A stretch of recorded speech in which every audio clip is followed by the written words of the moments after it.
అన్నదాత సుఖీభవ తల్లికి వందనం అమలు. శాసనసభకు ప్రభుత్వం లిఖితపూర్వక సమాధానం. వైఎస్ఆర్సీపీ సభ్యుల ప్రశ్నలకు సమాధానం ఇచ్చిన ఆర్థిక మంత్రి. అన్నదాత సుఖీభవ తల్లికి వందనం పథకాలను అమలు చేస్తున్నట్లు కూటమి ప్రభుత్వం ప్రకటించింది. ఆ మేరకు శాసనసభ ప్రశ్నోత్తరాల సమయంలో లిఖితపూర్వకంగా సమాధానం అయితే ఇచ్చారు. మేనిఫెస్టోలో పేర్కొన్న సూపర్ 6 హామీల అమలుపై సభ్యులు ఎవరైతే అడిగారో వారికి సమాధానం అయితే ఇచ్చారన్నమాట. సూపర్ 6 కింద అమలు చేస్తున్న పథకాల వివరాలు ఏమిటి అన్న ప్రశ్నకు ఆర్థిక మంత్రి ఈ విధంగా లిఖితపూర్వక సమాధానం ఇచ్చారు. దీపం 2.0 అన్నదాత సుఖీభవ తల్లికి వందనం అనే పథకం సంబంధించి అమలు చేస్తున్నామని చెప్పారు.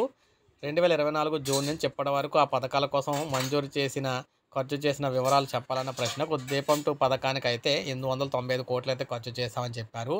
ఇక మనం చూసుకున్నట్లయితే అన్నదాత సుఖీభవ పథకానికి 2025-26 బడ్జెట్ అంచనాల కింద 6,300 కోట్ల మొత్తాన్ని కేటాయించామన్నారు. తల్లికి వందనం పథకానికి 2025-26 బడ్జెట్ కింద 9,407 కోట్ల మొత్తాన్ని కేటాయించామని చెప్పారు. మూడో ప్రశ్నగా పథకాల వారీగా లబ్ధిదారుల వివరాలు కోరగా 2025 మార్చి 10వ తేదీ వరకు కూడా మనం చూసుకున్నట్లయితే దీపం పథకం బాగా ఎక్కువ మంది ఉపయోగించుకున్నారన్నారు. అన్నదాత సుఖీభవ తల్లికి వందనం పథకాల విధి విధానాలు లబ్ధిదారుల గుర్తింపు ప్రక్రియ ప్రాసెస్లో ఉందని చెప్పారు. సో దీన్ని బట్టి మనకి ఏమర్థం అవుతుందంటే అన్నదాత సుఖీభవ తల్లికి వందనం 2 పథకాలకు సంబంధించి లబ్ధిదారుల ఎంపిక అనేది ప్రజెంట్ ప్రాసెస్లో అయితే ఉందన్నమాట. సో దీనికి సంబంధించి ఇక్కడ లబ్ధిదారులు అయితే గుర్తింపు అయితే చేస్తున్నారు. అంటే గతంలో లబ్ధిదారులు ఎవరైతే ఉన్నారో అందులో అర్హులు ఎవరున్నారు, అనర్హులు ఎవరున్నారు అనేది అయితే ప్రజెంట్ అయితే గుర్తిస్తున్నామని చెప్పేసి చెప్పడం అయితే జరిగింది.